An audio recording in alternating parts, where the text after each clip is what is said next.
சாகர் அவளை பார்த்ததும் அதிர்ந்து, நீ என்ன இங்கே, எப்போ வந்த தாமஸ் என்று கேட்டு அவள் பதிலை எதிர்பாராமல் குழந்தைகளை அழைத்தான். உன்னை பார்த்ததும் குழந்தைகள் பயந்துட்டாங்களா? வைரவி, எனக்கு என்ன கொம்பா முளைச்சிருக்கு? இல்லை, என்னை பார்த்தா ராட்சசி போல இருக்கா? என்னை பார்த்து எதுக்கு அதுக பயப்பட போகுதுங்க? சாகர் குழந்தைகளை அவள் குறிப்பிட்டதை கேட்டு அதிர்ந்தாள். அதுகவா? வைரவி அமைதியாக இருந்தாள். அவளுக்குள் எரிமலை வெடித்து கொண்டிருந்தது. தன்னை ஏமாற்றி வேறொரு பெண்ணை அணைத்து முத்தமிட்ட இவனை கொன்றுவிட கைகள் பரபரத்தது.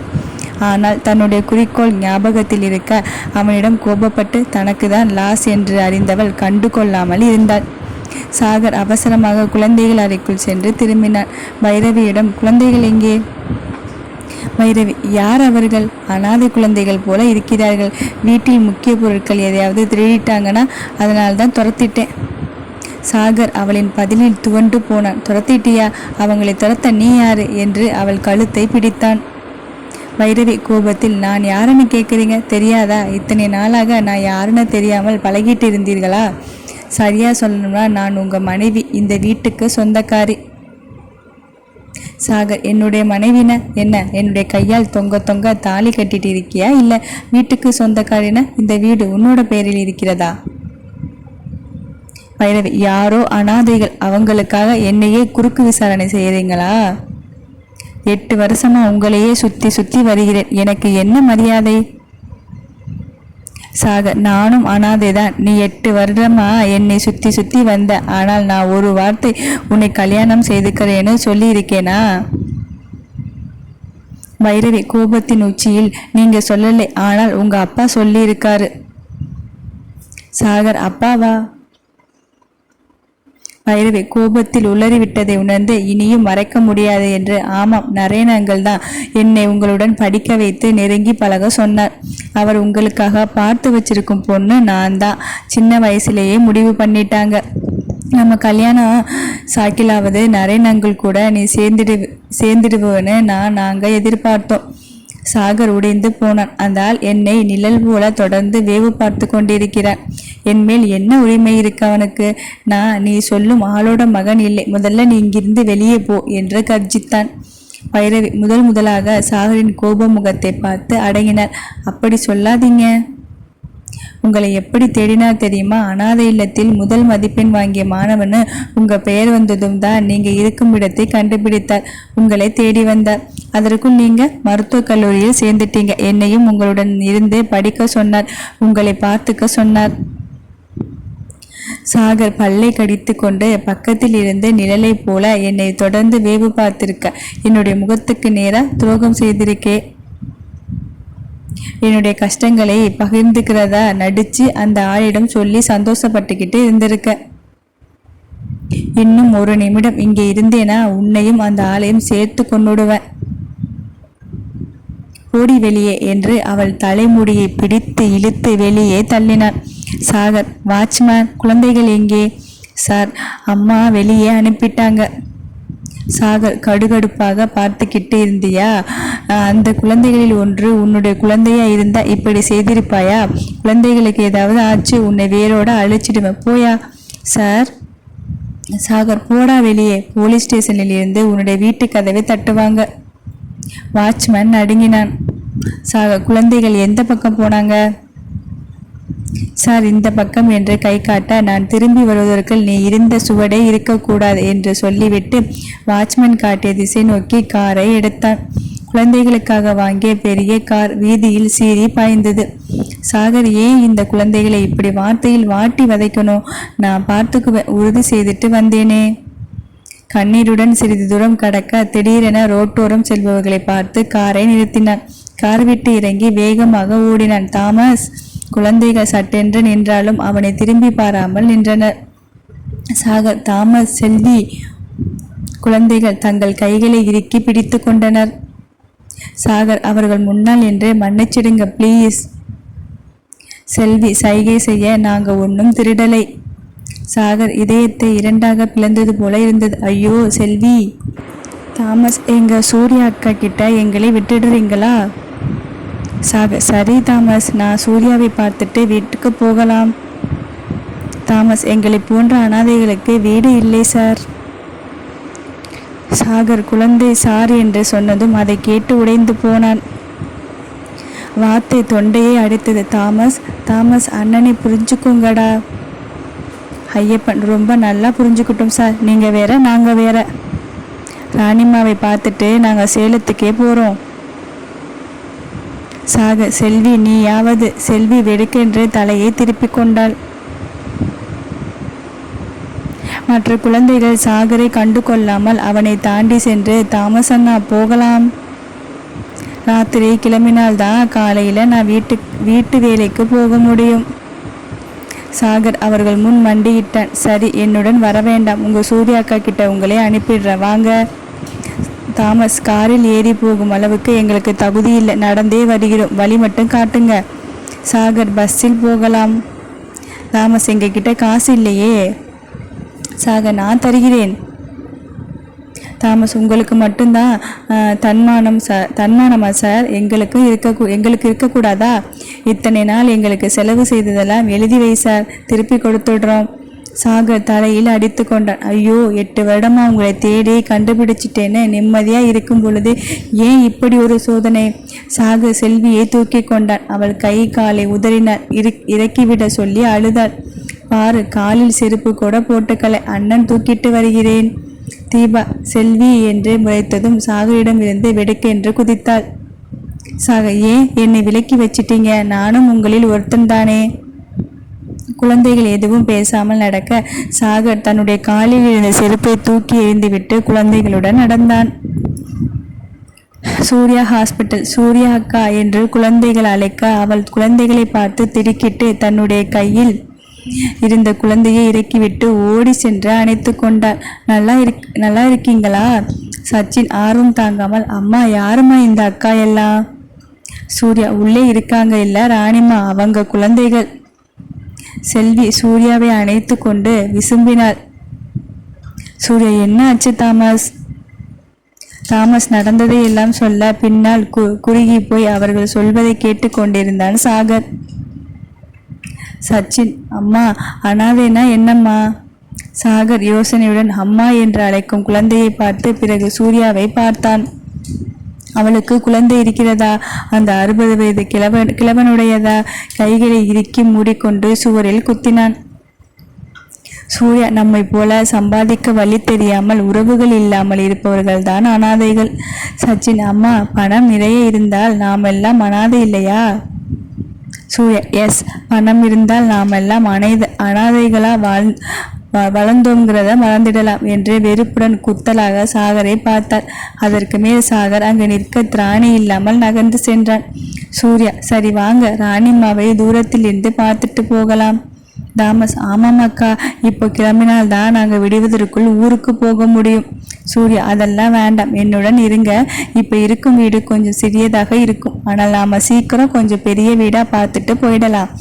தாமஸ், உங்களுக்கு ஏன்க்கா சிரமம்? சூர்யா, ஏண்டா, நானும் அந்த ஆள் மாதிரி நடந்துக்குவேன்னு நினைக்கிறீங்களா? தாமஸ், இல்லக்கா. சூர்யா, முதல்ல ராணிம்மாவை பார்க்கலாம். சூர்யா குழந்தைகளுடன் செல்வதை பார்த்து பேச வார்த்தையின்றி நின்றான் சாகர். தன்னால் பைரவியின் துரோகத்தை ஏற்றுக்கொள்ள முடியவில்லை. தன்னை பற்றி எல்லாமே அந்த ஆளுக்கு தெரியும் என்றால் இன்று நடந்ததும் தெரிந்திருக்கும். மறுபடியும் தன்னால் குழந்தைகளுக்கும் ராணியம்மாவிற்கும் எந்த பிரச்சனையும் வந்துவிடக்கூடாது. நேருக்கு நேராக அந்த ஆளை சந்தித்தாக வேண்டும். சிரஞ்சி, நான் ஹைதராபாத் வரை போயிட்டு வந்துடுறேன். அம்மாவை பத்திரமா பார்த்துக்கோ. உன்னை நம்பி விட்டுட்டு போகலாமா, இல்லை வேறு ஹாஸ்பிட்டலுக்கு கூட்டிகிட்டு போயிடட்டுமா? சிரஞ்சீவி நண்பனின் கேள்வியால் திடுக்கிட்டான். என்னடா இப்படி பேசுகிற? சாக, யாரையும் நம்ப முடியலையே. நீ செய்த வேலை என்னன்னு எனக்கு தெரியும். உன்னோட தயவால் பைரவியை பற்றி எனக்கு இன்னைக்கு விவரமாக தெரிஞ்சு போச்சு. ரொம்ப தேங்க்ஸ். சிரஞ்சீவி தலை கவிழ்ந்தான். சாகர், ஹாஸ்பிட்டல் உள்ளே அவள் வரக்கூடாது. வந்தால் என்னுடைய கோபத்தின் எல்லை எதுன்னு புரிஞ்சுக்குவ. எனக்குள்ளேயும் ஒரு மிருகம் இருக்கு என்று அவனை எச்சரித்து விட்டு கிளம்பினான். சிரஞ்சீவி ஹாஸ்பிட்டல் செக்யூரிட்டி மற்றும் ரிசப்ஷனில் சொல்லி பைரவியை உள்ளே அனுமதிக்க தடை விதித்தான். பொறுமையாக ஃபோனை எடுத்து பைரவிக்கு டயல் செய்தான். என்ன பண்ணி தொலைச்ச? பைரவி, ஹாஸ்பிட்டல் உள்ளே விடக்கூடாதுன்னு சொன்னானா? வைரவி, நான் அங்கே வர தயாராக இல்லை. வேற என்ன சொன்னா? என்னை பற்றி தெளிவா தெரிஞ்சு போச்சுன்னு சொன்னானா? ஆமாண்டி, ஏதாவது ஸ்பை வச்சிருக்கியா? நாங்க பேசுறதை கேட்டுக்கிட்டு இருந்தியா? வைரவி, அவனை பற்றி நான் தெளிவா தெரிஞ்சு வச்சிருக்கேன். என்ன தெரிஞ்சு வச்சிருக்கியோ? அவன் ஹைதராபாத் கிளம்பிட்டான். வைரவி, நானும் போறேன். அவன் எங்கே போறான்னு தெரியுமா? வைரவி, தெரியும் என்று போனை வைத்தாள். சிரஞ்சீவி மனதுக்குள், இவ்வளவு நாள் நல்லாதானே போயிட்டு இருந்தது, இப்ப என்ன ஆச்சு? இருவருமே கூட படித்த நண்பர்கள். ஆனால் இன்று சாகர் கோபத்தில் கொந்தளிக்க என்ன காரணம்? கொளுத்தி போட்டது நான், ஆனா வெடிக்க போறது ஹைதராபாத்தில் என்று நினைத்து கொண்டு எதிரே வரும் சூர்யாவை பார்த்தான். சூர்யா எளிமையாக இருந்தாலும் அழகாக இருந்தார். சாகர் இந்த பெண்ணின் பெயரில்தான் ஹாஸ்பிட்டல் கட்டி இருக்கிறான் என்றால் ஒரு விதத்தில் இவள் தனக்கு முதலாளியோ? இல்லை, சாகர் படிப்பிற்கும் அழகுக்கும் வைரவிதான் ஏற்றவள். ஆனால் சூர்யா அவனை நெருங்க நெருங்க விதவை என்ற போர்வையில் அவளுடைய அழகை மறைத்து வைத்திருப்பது தெளிவாக தெரிந்தது. அவனுடைய மனதில் போட்டு வைத்திருந்த வைரவி சாகர் முடிச்சு அவிழ்ந்தது. நிஜமாவே சாகருக்கு ஏற்ற பெண் இவள்தானோ என்று மனம் சலனப்பட்டது. சூர்யா, டாக்டர், இன்னைக்கு அம்மாவுக்கு நினைவு திரும்பிடுமா? சிரஞ்சீவி, அப்படிதான் எதிர்பார்க்கிறோம். சூர்யா, ஜிஜி ஹாஸ்பிட்டலுக்கு அம்மாவை மாத்திக்கிறேன். சிரஞ்சீவி, கண் விழித்ததும் கூட்டிட்டு போகலாம் என்று சொல்லிவிட்டு நகர்ந்தான். வேறு பக்கம், அந்த சூர்யா உயிரோட முழுசா சாகர் பக்கத்தில் நெருங்கிட்டா. சார், நீங்க சொன்னது போல அவங்க அம்மா, அவருடைய மாமா, அப்புறம் மாமா பொண்ணுங்க எல்லாமே என்னிடம் அடிமையாக இருக்காங்க. அவங்க அம்மா அவளை எங்களிடம் விற்று விட்டதாக சொல்லி எங்களுடைய அண்ணனுக்கு கல்யாணம் செய்து வைக்க முடிந்ததே தவிர என்னுடைய அண்ணனால படுக்கை விஷயத்தில் எதுவும் செய்ய முடியலை. வெளியே அனுப்பி ரேப் பண்ண வைக்கவும் முடியாது. அண்ணன் அந்த பொண்ணு மேல கொஞ்சம் பாசம் வச்சிட்டார். அவருடைய பெயரில் இருக்கும் சொத்து எல்லாமே அவருடைய கையெழுத்து இல்லாமல் நாங்க அனுபவிக்க முடியாது. நாங்களும் அவளை சாகடிக்க முயற்சித்தோம், முடியல. எங்க கண்ணில் மண்ணை தூவிட்டு தப்பிச்சிட்டா. ஊரை ஏமாற்ற செத்துட்டதாக போஸ்டர் அடிச்சு ஒட்டி வருஷா திதி கொடுத்து அன்னதானமும் செய்துட்டு இருக்கோம். ஊரை ஏமாற்ற போஸ்டர் அடிச்சிங்களா? இல்லை எங்களை ஏமாற்ற போஸ்டர் அடிச்சிங்களா? எப்படியோ போங்க. அவளை மறுபடியும் விதவையாவே இந்த வீட்டிலேயே வச்சிருங்க. சாகரோட அடுத்த நகர்வை என்னென்ன பார்த்துட்டு பேசிக்கலாம். தேவைப்பட்டால் இவளை காட்டி சாகரை மிரட்டிக்கலாம். இப்போ அவள் இருக்கும் இடம் சென்னை சூர்யா ஹாஸ்பிட்டல். அப்புறம் அந்த அனாதை பசங்களை உங்க கண்காணிப்பில் வச்சுக்கோங்க. அவள் அப்படி இப்படி தப்பிக்க முயற்சி செய்தால் அவர்களை கொன்னுடுவேன்னு மிரட்டுங்க. எல்லாம் நானே சொல்லித்தர வேண்டியதா இருக்கு. நீங்க எல்லாம் என்ன ரவுடிகளோ என்று போனை கட் செய்தது நரேனின் அல்லக்கை. ஹைதராபாத். சாகர் வரவே கூடாது என்று நினைத்த அந்த வீட்டில் நுழைந்தான். அவனை தடுக்க யாரும் இல்லை. ஆனாலும் அம்மாவை சந்தேகப்பட்டு வெளியே அனுப்பப்பட்ட வீடு. இத்தனை நாள் அவனை சுற்றி நடந்தவை எல்லாம் ஒரு விபத்து என்று நினைத்திருந்தான். ஆனால் இப்போதுதான் தெரிகிறது, எல்லாம் இந்த வீட்டுக்குள் இருக்கும் மிருகத்தின் வேலை. மனதில் உறுதியோடு சென்றான். ஆனால் யாரோ ஒருவன், சின்னையா வந்துட்டாங்க. நரேனுக்கு தகவல் பரிமாறப்பட்டது. நரேன் தன்னுடைய வேலைகளை எல்லாம் விட்டுவிட்டு சாகரை பார்க்க தன்னுடைய அறையை விட்டு வெளியே வந்தான். நரேன், சாகர், ஒரு வழியா அப்பா ஞாபகம் வந்துடுச்சா? சாகர் மனதில் வைராக்கியத்துடன் நின்றான். நரேன் ஓடி வந்து அணைத்து கொண்டான். சாகரம் அணைத்து கொண்டு பல்லை கடித்து கொண்டு அப்பா என்றான்.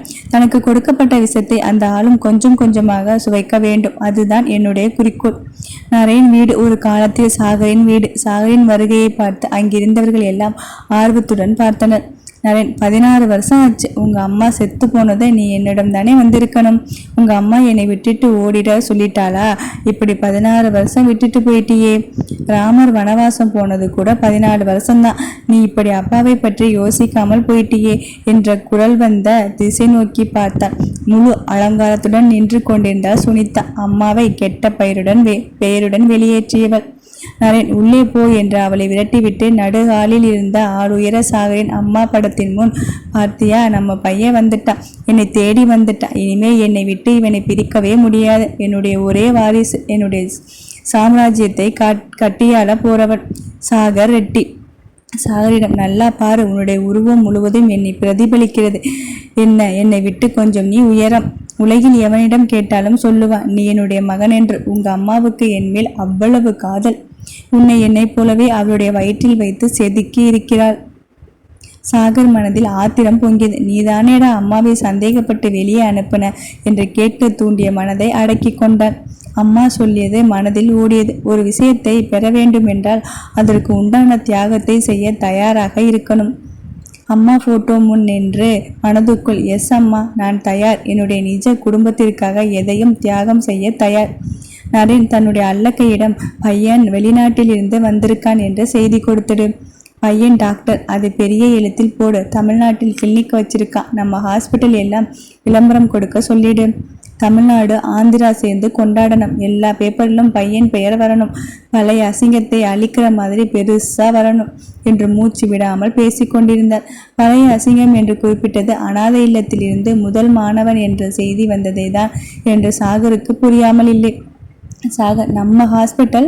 நரேன், ஆமாம், நீ டாக்டருக்கு படிக்க ஆரம்பித்ததும் ஆந்திரா முழுக்க 8 ஹாஸ்பிட்டல், எல்லாமே மல்டி ஸ்பெஷாலிட்டி ஹாஸ்பிட்டல் கட்டி வச்சுட்டேன். மற்ற மினிஸ்டர் பசங்க மாதிரி இல்லாமல் நரேனேற்றி பையன் திறமைசாலி பெரிய டாக்டர்னு பேர் வாங்கி கொடுத்துருக்க. என்னுடைய அரசியல் வாழ்க்கை இன்னும் ஸ்ட்ராங்காக ஆக போகுது. நான் விதைச்ச விதை அப்படி, என்னோட ஜீன். ஹா கண்ணம் வலிக்க சிரித்தான். சாகர் மனதுக்குள், உன்னோட அரசியல் வாழ்க்கைக்காக முதலில் அம்மாவை தியாகம் செய்த, இப்போ என்னை. ஆனால் இதற்கு நீ ரொம்ப வருத்தப்படுவ. அப்புறம் சம்மந்திக்கு சொல்லி அனுப்பிடு. பையன் மருமக 2 பேருமே டாக்டர்ஸ். அடுத்த வாரம் நிச்சயம் செய்யும் பொழுது ஆந்திராவே அலறணும். சாகர் எல்லா டிராமாவையும் புரிந்து கொண்டான். நிச்சயமா என்று தெரியாதது போல கேட்டான். நரேன், பின்ன நீ என்ன சின்ன பையனா? கல்யாண வயசு வந்துடுச்சு, எல்லாமே தயாரா இருக்கு, நீ வரத்தான் காத்திருக்கிறோம் நாங்கள். சாகர், பொண்ணு யாரு? நரேன், எல்லாம் உனக்கு தெரிஞ்ச பொண்ணுதான், பைரவி. அவங்க அம்மா தமிழ்நாட்டில் சென்ட்ரல் மினிஸ்டர், அப்பா டாக்டர். அவர்களும் பெரிய ஹாஸ்பிட்டல் வச்சிருக்காங்க. சாகர், நான் யாரை லவ் பண்ணணும்னு கூட நீ தான் டிசைன் பண்ணியிருக்கியா? ஓகே, உன்னுடைய இஷ்டம். பைரவி என்னிடம் சொல்லவே இல்லை. நரேன், அது முக்கியம் இல்லை, உனக்கு பிடிச்ச பொண்ணுங்கிறது தான் முக்கியம். சரி, ரொம்ப குழப்பிக்க வேண்டாம், நீ ரெஸ்ட் எடுத்துக்கோ. சாகர் மனதுக்குள், ஆமாம், எனக்கு பிடிச்ச பொண்ணு தான் எனக்கு முக்கியம். அவன் கண்முன் அந்த வெள்ளை தேவதை வந்து போனாள். இப்போ நான் ரெஸ்ட் எடுப்பேன், ஆனால் நீ எடுக்க முடியாது. அந்த பைரவிக்கு என்னுடைய இன்னொரு முகத்தை காட்டுகிறேன். உன்னோட மகன் தானே நான். உனக்கு இருக்கும் வஞ்சகத்தில் 1% கூடவா எனக்கு இருக்காது என்று நினைத்து கொண்டான். நரேன், டே சின்னையாவுக்கு ரூம் ரெடி பண்ணு, அதற்குள் ஜூஸ் எடுத்துட்டு வா. சாகர் அந்த கடல் போன்ற மாளிகையில் நடுவே இருந்த பெரிய சோஃபாவில் கம்பீரமாக உட்கார்ந்தான்.